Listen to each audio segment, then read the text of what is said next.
When they tightly strap me in, give me lethal injection, just a few moments to live.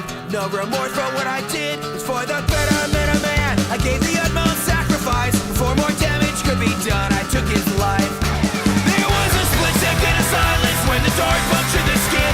PDI rope hanging head, body drop from the voice in. They could incapacitate me, but could not erase my sneer. I heard 1,000 people screaming while 3 billion others cheered. He was gone, and I would soon be executed